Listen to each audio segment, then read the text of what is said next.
The below glitch experience happened to me around 15 to 17 years ago when I was first dating my then girlfriend and now wife, and I was a new young driver. I think this experience happened around 2004 or the year 2005, and I mention this because I think it has relevance to the story. For the record, I was not under the influence of any kind of mind-altering substances or anything that would alter my perception, and I wasn't tired or feeling under the weather or anything like that, as is usually suggested by people who hear about these strange kinds of experiences. I've never been a great timekeeper and was often late for things. This particular evening, I had to arrange to take my girlfriend to the cinema, but I got home from work a little bit late, and by the time I left home after getting ready, we didn't have long to get to the cinema before the film was going to start. I jumped into my car, which was a 92 Fiat Punto, which was extremely common in the UK at that time for young drivers because they were very cheap to insure. And I put my foot down a little bit harder to try to get back some time while I was making the drive to my girlfriend's house. I turned the corner a little bit fast onto the last straight road to my girlfriend's house. To my surprise, the road was clear of traffic this evening, so I kept going faster than I normally would. I reached down to skip the track on the stereo, and as I look back up, I suddenly see halfway down the road a figure, and he had just appeared out of nowhere, it seemed. The figure stood in the middle of the road, holding his hand out for me to stop. As I get closer, I notice that it was a police officer and thought, oh crap. I slowed my car and pulled over to the side of the road to stop, and I opened my window, and the officer walked over to me and asked in a very stern voice for me to exit the vehicle and come to the back of the car. I got out of the car as I was instructed by the officer, and he started asking me all kinds of questions: where I was going, where I was coming from, how long had I been driving, the usual. He then asked me about the excessive speed on this road, and I apologized and explained that I was late picking up my girlfriend. Not that that was an excuse, and I expected him to give me a break or something like that. The police officer then pulled out a small notepad and a tiny pencil. He then rolled through a number of pages with lots of notes, which I was not able to catch a glimpse of anything that was written down in his notepad until he found a blank page. As his head was down looking at his pad, he asked me for my number plate. I read it out to him as he wrote everything down that I told him, and once he finished, he then looked at the plate and asked why my number plate was yellow. I explained to him that it came with a vehicle, and if you've listened up to this point, I need you to hold that thought, as it's important to the story as well. He then asked me the make and model of my car. As mentioned above, it was a Fiat Punto, to which the officer said he'd never heard of that model before. He also added this to his notes as well. And this is also very, very important to the story. He puts his notepad and pencil away in his jacket, and it's at this point that I notice his uniform. And it wasn't the type of uniform that we had in the early 2000s in the UK, but rather a much old-fashioned uniform from the 1950s or the 1960s. The helmet, the buttons, the boots, everything was in pristine condition, just an older version of the uniform. The officer then explains that he would take his notes back to the station this evening, and that he and the other officers would keep an eye out for me and my speeding. He then said that I should also get my rear plate changed back to the standard black color, otherwise I might get a fine next time. Again, this is also very, very important to the story. He then gave me a warning and told me to just go on my way. I immediately jumped back into my car, put my seatbelt on, and looked in my rearview mirror as I pulled away. I glanced forward for a couple of seconds and then looked again in my mirror, and the officer was gone. I had a clear view of the road behind me on either side. As I said, it was a straight road and there was no traffic, but the officer had just vanished into thin air. It wasn't until I got home after the cinema I started thinking about what happened, and some things just didn't match up. At first I thought maybe it was some kind of a person in a very fancy police officer's uniform that was of a much better quality than you would normally buy. Most of those kinds of costumes, if it was a costume, would be pretty cheap, and the quality of the outfit looked pretty good. I then thought about some of the comments that he made and wondered where this officer may have come from. I did some thinking about this and came to some conclusions after asking myself some very basic questions. Why were my rear plates yellow, and why should I change them back to black? In the UK since 1973, all rear number plates need to be reflective yellow. Vehicles before this year were black. And also, this officer had never heard of a Fiat Punto. As I mentioned, it's a very common car, or it was during that time in the UK, and any police officer of that time would have known that, as it was a basic fact.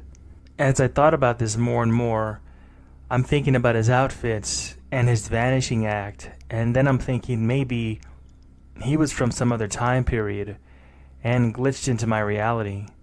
Or perhaps he was a spirit of a dead police officer who does not realize or has no idea that he is dead and is continuing on his beat. I know there is a very slim chance or possibility that the last two ideas are probably true.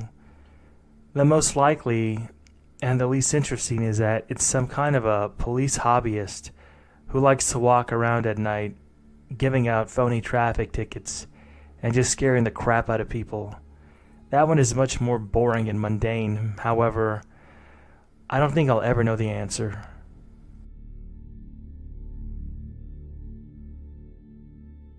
I just saw a homeless man sitting down about 15 feet away from me. He had blankets all around him and several cups and wrappers.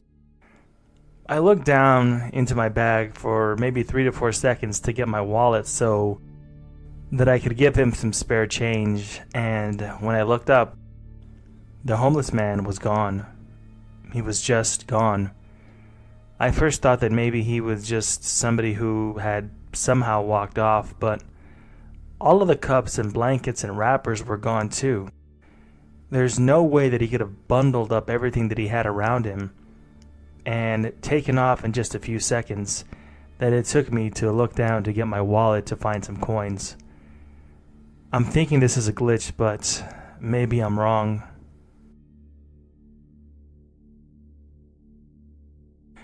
Just a little over a year ago, I got word that a donor, we'll call her Sarah, who would come by and see me to make her blood donations, passed away in a very big accident involving her vehicle. It was on the news, and she passed away with her daughter. And believe it or not, it was her daughter's birthday too, which is even more sad. I went to her vigil, but turned down going to the actual funeral service because I felt like I didn't really know the family that much, and I didn't want to be some kind of a stranger at the actual funeral. All deaths of my donors hit me pretty hard because seeing them twice a week, every week, they kind of become your family. At least I see them more than I see my own family, so that's why I say that. It's not just anybody that lets you stick a needle in them, if you know what I mean. I went to the grocery store right next to where I work today after I got off of work and was waiting in a very long line speaking with another donor who also lives near me. So we were catching up on our outside lives when I see a familiar face walk in. And I thought to myself, oh look, it's Sarah. As she walked by and waved, her eyes lit up as if she was smiling, And let's not forget, we're all wearing masks because of this lockdown. And she casually just says, "Hey, what's up?" as she walked past me and down the aisle. That's when it hit me that I just saw a woman that should have been dead, who had passed away. She does have sisters, but all of them donate, so I know each one of them. And this was definitely Sarah, and not any of her sisters. I looked down the aisle as I left the store, and I didn't see her. I waited outside in my car, on the verge of tears, and shocked beyond all hell for almost an hour, wanting to catch it on video. But she never appeared outside. I texted my coworkers that also knew her and explained the situation. They just gave me one-word replies, and I don't think they believed me at all. After this happened, for some reason, I just seemed to forget about it until something got stuck in my memory once again, and it just suddenly came up in my mind, and I was once again put in this state of shock and fear, which is what inspired me to write this post. She had a very unique face, one that I've never seen anybody else have, and I've never seen anybody that resembles her ever in my life.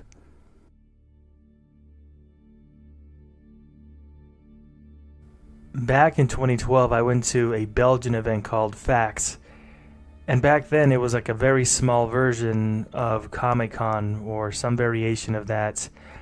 And Assassin's Creed 3 was about to be released, and it was being advertised on a small Ubisoft stage. They were about to throw free stuff into the crowd when we joined in.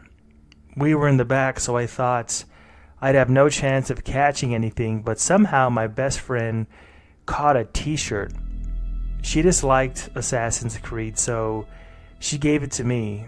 And I was really excited, and I put it on immediately since it was exactly my size. I just moved and decided to get rid of some of my nerd t-shirts while I was unpacking. I've moved 5 times since 2012, and I've always taken the opportunity to check everything and throw away old stuff. While unpacking, I bumped into this shirt, and I throw it into a big pile and thought that I'd get rid of it. Going through the rest of my shirts, I suddenly take out the exact same shirt one more time. I get confused, so I check the pile, and the original shirt that I pulled out is still there. I slowly realize that I have 2 of these. And I'm just thinking to myself, there's no way. I would have remembered this after being so excited about one of my friends who had caught the shirt originally and gave it to me. I would have known if she had given me 2.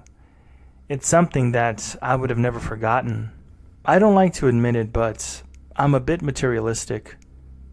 I always remember what is mine and what I have, and I would never ever buy the same piece of clothing twice.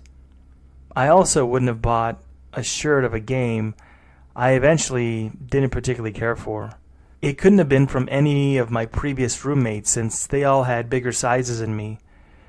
My friend said that I must have bought another shirt, the exact same one, without knowing, which I just mentioned would have been impossible, since I remember very clearly how I got this shirt to begin with, and I would have known if I would have gotten 2. So there's no way that that would have happened. I don't even like this shirt anymore, and I don't see myself ever buying a second one for any reason. I've never even seen a second one on sale anywhere. And I think in 8 years, I would have noticed, since I've moved so many times, packing and unpacking, that I had 2 of them. I swear on my life that I never had 2 of these up until recently. It's like this shirt duplicated itself in some mysterious way.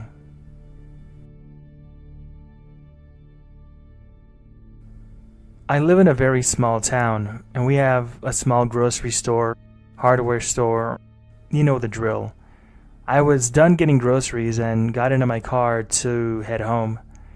As I pulled up to the end of the driveway of the store, I turned the blinkers on to get onto the main road, and I see a big white, lifted Chevy pickup driving towards me that I needed to wait for. I watched it as the driver got close to me, remarking to myself that it looks so similar to my husband's, just older and rusted around the edges. It even has the same black emblem and large iron cross bumper. As the truck goes past me, my jaw nearly fell open. Staring at me intently was a man, almost identical to my husband, but with a longer graying beard and gray hair around his ears. I quickly gathered myself together and pulled out behind the truck and up to the stop sign that followed. He was staring at me with his side mirror, glancing away and then staring at me again. He took off like a rocket the first chance he got, and I tried to follow to see which direction he took, but a car was coming and I couldn't get out behind him in time. The truck sped off toward my road, but I don't know if he turned in that direction or not. I know that's a little crazy, but I couldn't help feeling the total connection I feel with my husband when I saw his reflection in that side mirror staring at me. It gives me goosebumps to think about it because it was like he knew that it was me and I was the wrong age, and that he needed to get out of there before I could follow him. I got home and my husband was there, working in his wood shop. I told him about it, and he chuckled and asked if he looked hot when he was old. I mean, that was really beside the point. I could tell by that comment that he wasn't taking what I was telling him very seriously. Also, I know everybody's very critical and keeps speculating over the fact that I did not write down the license plate number, but at the time I was very shocked. I wasn't paying that close attention as the truck was coming at me, and I wasn't really looking at the plate number. Yes, I could tell there was a color difference between almost black hair and his lighter gray hair around his ears. I am not blind to that. As for seeing the license plates, I said it in another comment already in the section. Yes, they were our in-state plates. But honestly, I don't even know what my husband's plate number is. I only know mine because it's a repetitive number that's in a pattern. As crazy as this story might seem to some, and as outrageous as it might seem to some, this really did happen.